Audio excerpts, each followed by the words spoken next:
The rapture, after the tribulation, and after the millennium, even when we will be caught up by God into heaven to dine with Him, and it is forever. Okay, we all know that Mary gave birth to the Lord Jesus Christ, and that was His first coming.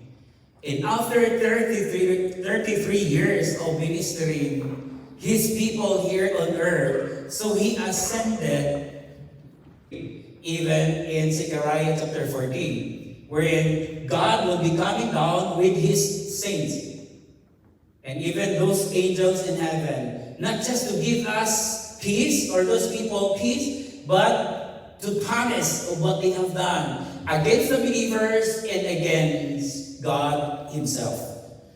So at this point in time, I just want to ask you if you're really excited in the second coming of the Lord Jesus Christ. It's really at hand and near. Why? Because we can see all the signs and wonders. And now, I don't know, even the U.S. withdraw their help toward Israel. And even now, lots of countries are against Israel. And one day, when it happens that Israel will be surrounded by many countries, we will see that the end thereof is near. So that's why we need to be what? We need to be diligent. We need to be eager when it comes to serving the Lord no matter what. What's in the way? Well, what's along the way while serving the Lord? Of course, that would not be a hindrance for all of us not to come and worship the Lord Jesus Christ. Okay, the joy. So at this point in time, so I'll just share with you like 3 things. Okay, so that you will all remember the message that I'll be sharing to you today. Okay, so why we should have to be joyful and why we should have to be excited of Christ's second coming. Number 1, because your loved ones who has been fallen asleep, you remember the one, fallen asleep. Are they just like sleeping or really died or dead? Well, we cannot find out the one. And the second thing, first thing what? There would be a resurrection of those who are dead in the Lord Jesus Christ, especially your loved ones and my loved ones. And the second thing is that there would be a rapture. God will rapture you. God will snatch you away by Him, and it is suddenly, it is quick as a twinkling of an eye. How fast is a twinkling of an eye? So fast. And try you do it, to do it. It's just like nothing happens. It's like that. So once God, the Lord Jesus Christ comes, so in a twinkling of an eye, He will rapture us. He will get us from here and will bring us to the abode place of God where we will dine with God forever and ever and ever. Because in heaven, there's no tears. There's no problem. There's no pain. That's why Apostle Paul is encouraging the Corinthian believers. He said, be of good courage. Why? Because in this body, we do wrong. There are lots of problems left and right, catapulting in every corner, maybe of this venue. But God is good because He promised us that once it happens, He will change our corruptible body into incorruptible, mortal body into immortality and not immorality. Because a lot of preachers misquoted the one. Okay? Mortality to immortality. Not mortality to immorality. Okay? So, that's why we are thankful. And the third one, we will be meeting the Lord Jesus Christ in the air, there in the clouds. And He will get us and bring us to heaven. While other peoples who are left behind here on earth are suffering because there would be a tribulation, a wrath of God that will be pouring to this earth, to the ungodly, for the ungodly people. Ungodly people are those people who do not have an intimate relationship with God. And they are under the wrath of God. At this present in time, we are under the wrath of our enemies, God's enemy, who is Satan. You know the Bible, 1 Peter, it says in there that our enemy, the devil, is just like roaming around, looking for you and for me, so that he could devour you. He could deceive you. But God is good. Maybe if there's a lot of microphone on. Ha? Nakamute na. Pero may sound pa rin naman, di pa nakamute. Okay, so, lay na lang natin konti. Okay, so where am I now? Okay, thank God. So we will continue. Remember the one? There will be a resurrection, and there will be a rapture, and there will be a special meeting between you and the Lord Jesus Christ. Where? In the clouds. In the air. Now we can just only reach the clouds if we are just in the plane.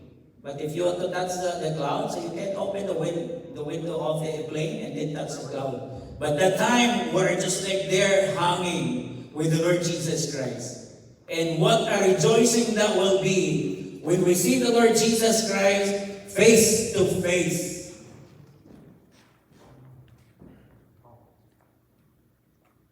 Here's our passage. It's a little bit long, but don't worry, because I will always look at the time.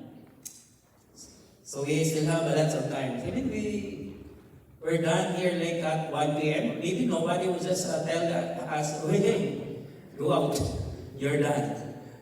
But the good thing, I don't want you to go out from this place without even one of you being blessed by the Word of God. I'm just God's mouthpiece, and therefore, I have the authority to share the Word of God, okay, and to remind all of you. And look at this one. Okay, can we read this one? You don't have the telescope there. I think it's getting far. Can you see that one? Can we read that one responsibly? And then the last thing, so we'll read that one in unison. Okay? So unison means walang soprano, walang alto, walang soprano, walang sintonado. Okay? So, gagawin natin yan. First, of course, ladies first, after men. Okay? Before men. Okay, so we'll read that one. Back. Ladies, go.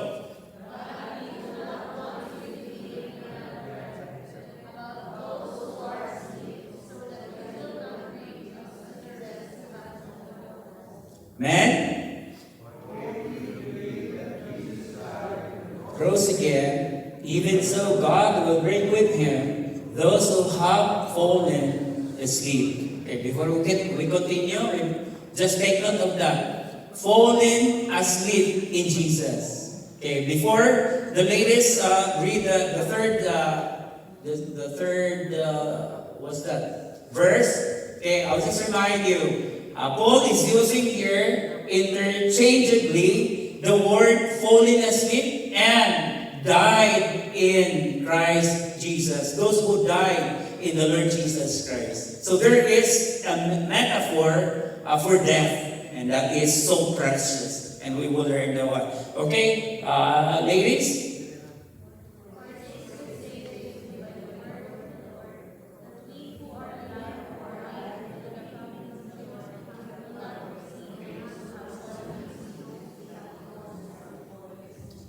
Oh, thank you. Okay, there it's echoing. Okay, so men, for the Lord Himself All together? Oh, not yet, not yet. Is that one?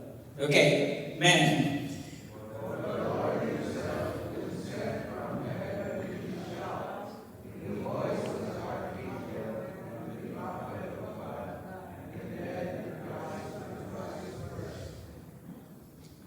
Okay, ladies?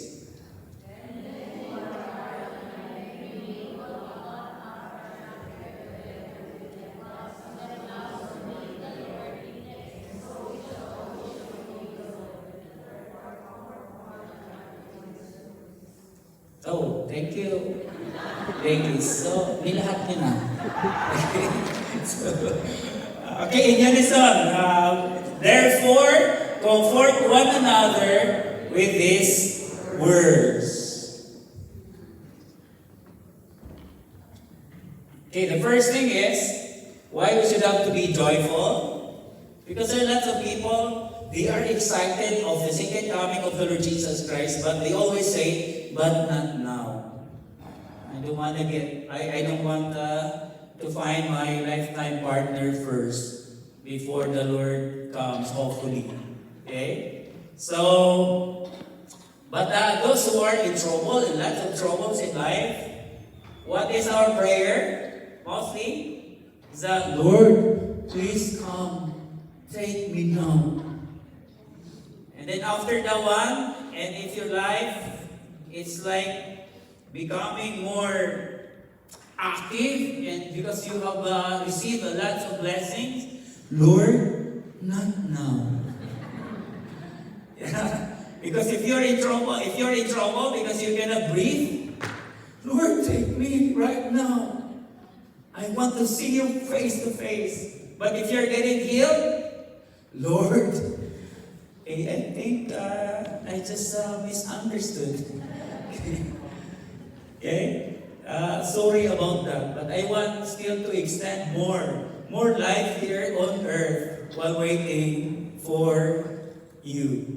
So the first, why we should have to be joyful and why we should have to be happy, okay? Because those who are fallen asleep, who believe in Christ Jesus, will be resurrected from the dead. Actually, there's what we call a misunderstanding here between the believers and the Apostle Paul. Because they think that those loved ones of them, or their loved ones who died, really missed that rapture. Really missed that rapture or that resurrection. That's why Paul reminded them, brethren, I don't want you to be ignorant. Sorry for the words, but in the Bible, it seems like harsh. But it depends on how you use the one while talking to other person. You can say, you know what? You're so ignorant. What? But when you say, you know what? You're so ignorant. What? But I will just maybe change the one. Brethren, we don't want you to become uninformed. Who's the we here? Where's the we here? It's Paul when he went to Macedonia. Paul, Silas, and Timothy, so that you will not be confused. Okay? So, he told them, you know what, Thessalonian believers, you are so skeptical. Why you always doubt? Why you don't have that knowledge coming from the Lord Jesus Christ, which I delivered to you, and you always forget? Even in the time of the Apostle Paul, people inside the church or the believers themselves, they are complaining and asking, where is the coming of the Lord Jesus Christ? Since our Father died already, but until now, no sign that the Lord Jesus Christ is coming back again. It's been how many years? Or thousands of years. But until now, there's no sign yet that the Lord Jesus Christ is coming back again for the second time. And you know what the Apostle Peter? What's his response to them? You do not know that 1,000 years of the Lord Jesus Christ is equivalent only to one day for Him. And a one day for the Lord Jesus Christ is equivalent 1,000 of years. Okay, so it means we cannot question God because He has His own timetable. Okay? So He said everything, and that everything that God has said must be fulfilled. And everything that He was ordained must be fulfilled or must come to pass. And the only responsibility we have is to wait and wait and wait until all we die. Okay? So there was a prophecy. Remember, 2,000 years ago, there was a prophecy. 2,000 years ago, year 2000, that the Lord Jesus Christ will come at 11 p.m. in the evening. So you must have to be ready because that time, 100%, the Lord Jesus Christ will surely come, will show up. That's why other believers, they just sold all their properties and houses. And you know what happened to the leaders in, I think, South Korea? Until now, the leaders are enjoying being inside the jail because he was sued by the government, if I'm not mistaken, if you know that one. Because those people are getting poor, it's because he sold all their properties. So, for you and for me, we shouldn't be skeptical or doubtful about the coming of the Lord Jesus Christ. Okay? Don't be ignorant. Because if you are ignorant, I do not know what will be the outcome. Because I remember this one. There is like a poor person, but he won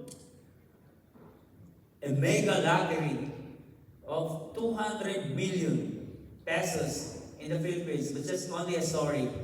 But he is like an educated, so because he has a lot of money, so he decided, what if I'll go to US? Para mo masaya yung buhay ko. To make the long story short, nandoon na siya, pero innocent siya. When he's there in the US, he went to the restaurant and he ordered a burger. Imagine, he is an educated, walang pinag-aralan, poor. Pero dahil may pera, wala posible, di ba? Sabi niya, can I order the burger? Yes sir, what's that? Regular or special? Regular, special. Meron pala ganun. Alam mo, gasolina na yun, may special, may premium, may regular. Di na siya makaibig. Sabi niya, sir, again, what is your order? Regular burger. Ay, can you give me egg pie na lang? Back sa egg pie, no? So, balik because he is ignorant. He doesn't know everything. Okay? So that's the reason why the Apostle Paul seems like rebuking the Thessalonian believers about their attitude of the second coming of the Lord Jesus Christ. And then, do not grieve like those who do not have the hope. Kawawa naman yung mga loved ones na matay, hindi na mabubuhay pala yun. No. The scripture says, those who died and believe the Lord Jesus, those who believe and died, so they have that hope that one day He will be resurrected. But He will not receive over us who are still alive, because God will resurrect them first, then we who are alive and remain. So, according to the Bible we have just read a while ago, we will not and we will not receive among those who are left behind. Buhay mo na yung patay, tapos tayong buhay, in a twinkling of an eye, sama-sama. So, hindi malilate, no? Mabubuhay. Maybe, this Thessalonian believers, they're so excited to always go to the cemetery, di ba? Titingnan nila, nabiyak na kaya yung kabawang nung aking mahal sa buhay, kung nag-rapture na. No? So hindi pa. Sabi na, how long should we wait for the coming of the Lord Jesus Christ? Okay? So stop worrying. They worried a lot. They have lots of questions raised to the Apostle Paul. Maybe, imagine mo yan, kung tayo siguro nandito si Apostle Paul, sinulat niya yan, tapos sa tanongin natin, Apostle Paul, paano na ito mangyari? Diba? Nangangaral kayo, mamatay na ibang propeta, mamatay na ibang mga apostle, yung ibang mga believers, pero until now, walang nangyari. No? Stop worrying. Why? Because worry cannot add a single hour of your life. In fact, it will shorten your life. Maraming tao na nag-worry. Di pa nga nadala sa doktor, namatay na. Kasi lunod na. No? The reason why we cry while singing, because we are not being choked by our emotion. Yes, we have the emotion, but of course we focus on the lyrics or the messages of the song that we have just sang a while ago. That's why we cry. Not because of the good sound, there's a melody and rhythm in it, but because we are being touched by the Word of God in our lives. And that's a sign that you and I are filled with the Holy Spirit. Pero, kung nagpipray kayo, mga siguro isang dekada na, Lord, bigyan niyo po kami ng pag-iinga, matulog na po kami, then isigin niyo po kami bukas, Lord, na may kalakasan. Ganun lang. It seems so dry, right? Kasi wala kang na-feel na emotion is because maybe you are drowned by your emotion or by the problem that you have. Okay, so the word asleep here is a substitute or indirect term for death. That's why I told you a while ago that the kind of death that mentioned here is like, it's just like there's a metaphor on it. So for death, like a substitute or indirect. Okay? So, because death at the front in God's presence is so precious. That's why precious in the sight of the Lord is the death of His saints. Kaya kung kukunin tayo ni Lord, napaka-precious natin. Gusto niyo maging precious pa? Hindi niyo si Lord, kahit ako na lang kunin mo, huwag na sila, baka mag-worry pa sila, tapos magkasabay pa kami. So, precious in the sight of the Lord. I think that's Psalms 116, if I'm not mistaken. Precious in the sight of the Lord is the death for His saints. So, it's just like when we are sleeping, death, it's just like when you are sleeping at night, your consciousness, you lost your consciousness, but you do not cease to exist. Sino sa inyo natutulog na? Sabi nga nila, mas maganda na yung walang tulog kaysa walang gising. Gusto niyo ba yan? Mas maganda na yung walang tulog kaysa walang gising. Pero tayo naman, di na baling, gutom. No? Kaysa walang gising. No? So, just like that. Our Lord Jesus Christ, He's just like a loving parents to a child. Like putting a child, rocking a child for the child to sleep. Huh? Parang nga, si Lord ganun.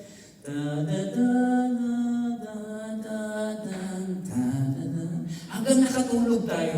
But one day, He will wake us up. Hey, my child, wake up. It's time for you to go to my Father. Because in my Father has a lot of mansions. You have like a shop here, but there a mansion. Okay, don't buy here a mansion because we have a mansion in heaven. Okay? So imagine in heaven, no credit card. No debit card. Dito kasi, sign lang tayo ng sign. No? And then wonder after. Kasi dami na pala naging utang.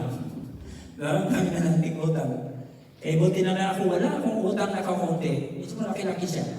Ewan ko lang sa inyo, ha? Kung may utang kayo na maliit. Okay, death is merely a departure of the soul from this life to heaven. There's a saying that says, our life here on earth is just only a temporary assignment. Why? Because our citizenship is not here, but in heaven. Philippians 3:20. Okay? And also in 1 Peter chapter 1, I think verse 4, the heaven is reserved by God for all of us. So for example, yung mansion na to, may pangalan na kay Brother Fred, kay Brother Alex. Okay?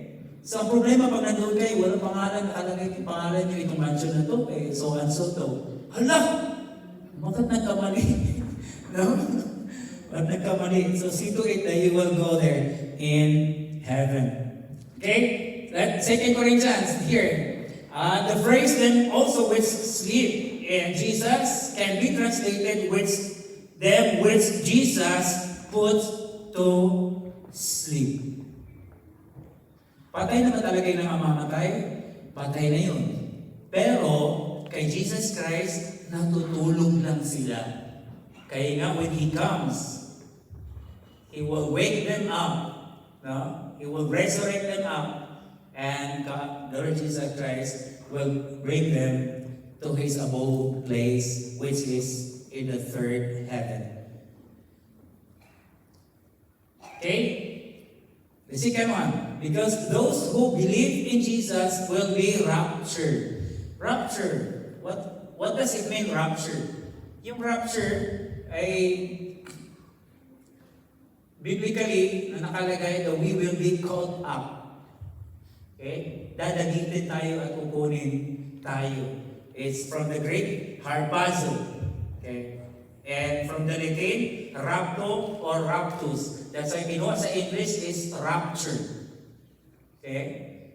So we know rapture is not true because it is not in the Bible. And if you tell them, can you show me one word, compound word in the scripture that is mention of the scripture about the grandfather?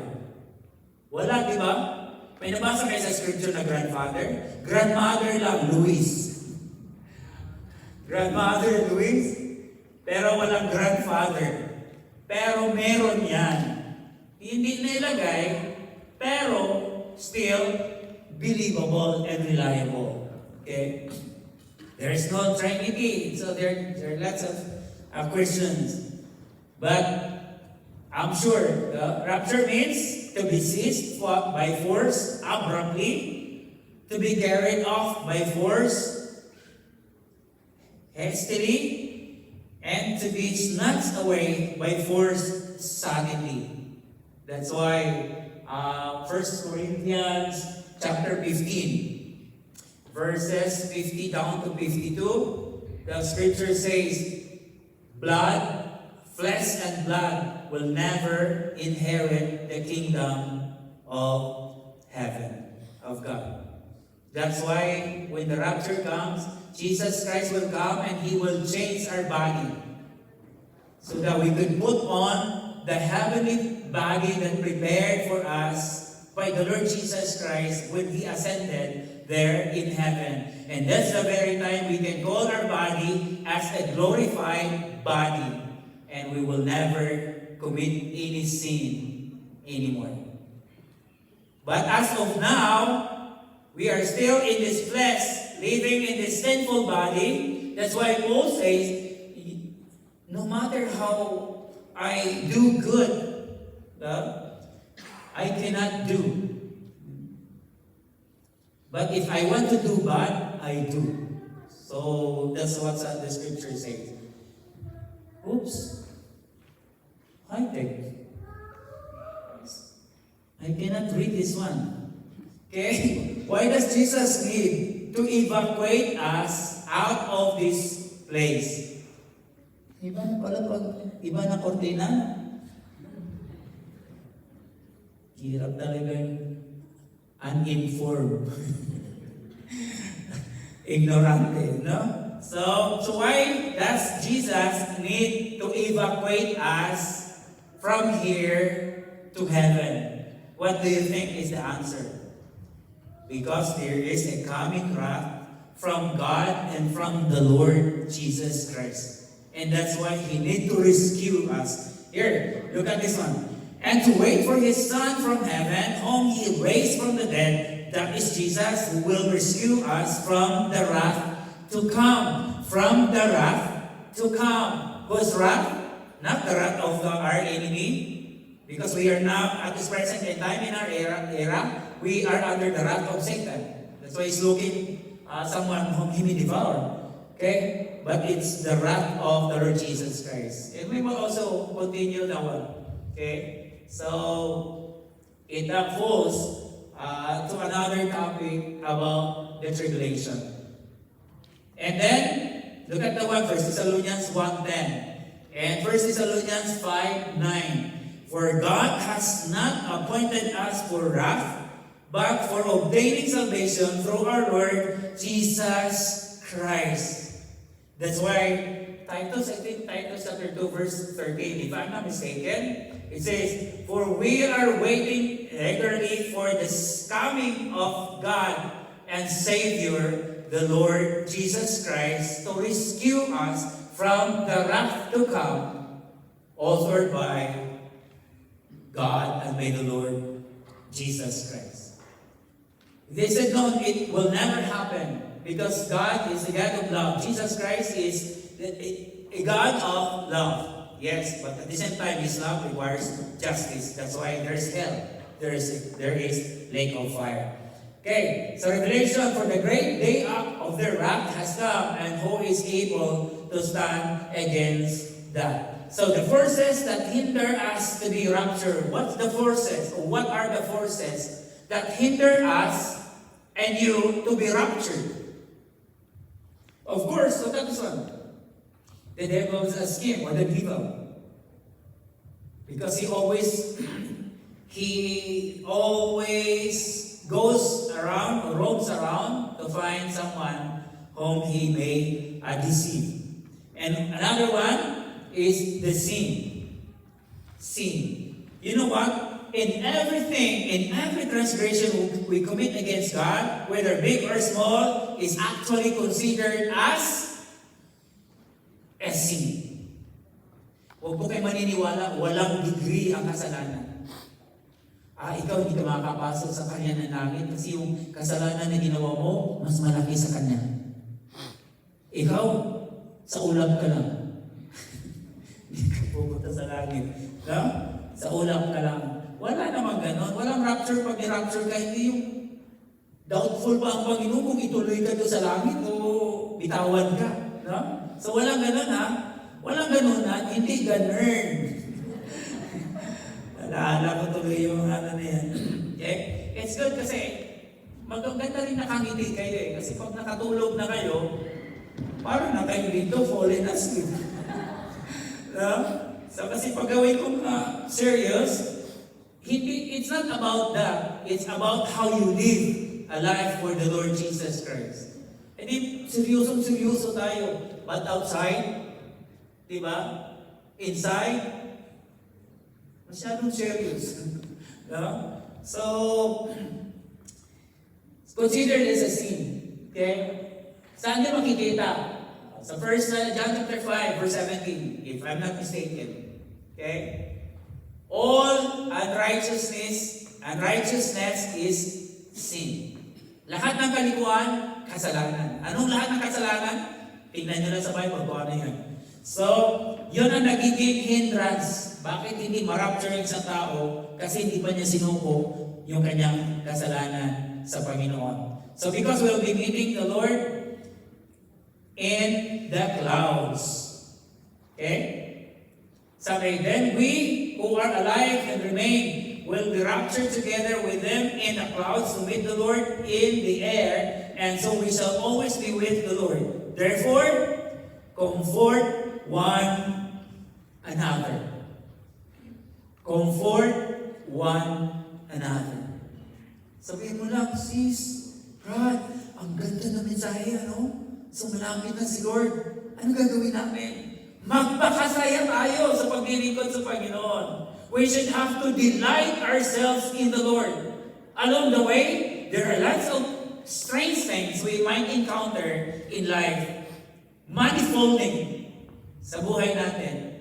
Pero lingkod lang sa Panginoon. Kasi there's no other option but to serve God. Because that's our first responsibility, obligation, and opportunity to what?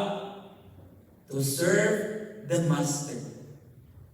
We need to toil and toil and toil until He comes. Let's pray. Lord Jesus, we praise you and thank you, God, for the message. Help us, O Lord, to understand more about your word, O God. About your will and plan for our lives. Truly, God, we have lots of shortcomings and ups and downs, O God. And it seems that our spiritual life, O God, as of now, is just like slowly fleeting down, O God. Forgive us, Lord, and help us. Friends, beloved, if there's among you who are still skeptical of the Word of God and of the coming of the Lord Jesus Christ for the second time, and if you are not sure if you will be caught up or raptured by the Lord Jesus Christ, it's now time to check yourself whether you are in the faith or just having a faith which is a worldly kind of faith. If you want to be sure that you will be caught up, because that's the promise of God. We believe the Scripture, we believe God, and we must also believe the Word of God. If you want to surrender your life which is full of sin and hypocrisy, life which is full of pride and lust of the eyes and lust of the flesh, surrender the one to the Lord and make the Lord the driver of your life. It's now a high time for you to serve God. We are now in this precarious time, a perilous time, a dangerous time, where people are becoming unruly, lovers of themselves, instead of loving the God who created them. Open your hearts and just tell the Lord, Lord, I am here. I was separated for a long period of time from you, and I want to go back. And I want to serve you. And I want to offer to you all my talents that you have given me, all my gifts, and all that I have. I know, Lord, there's a high cost of following you, but I want to surrender my life fully to you and become useful to the ministry, oh God, you have for me. Lord, I accept you as my Lord and personal Savior of my life. Come in and dine with me so that I will dine with you there in the abode place where you prepared for all of us. Thank you, Lord Jesus, for that great salvation, not physically, but spiritually. Lord, we'd like to bring back all the glory to you only. This is my prayer in Jesus' name. Amen and amen.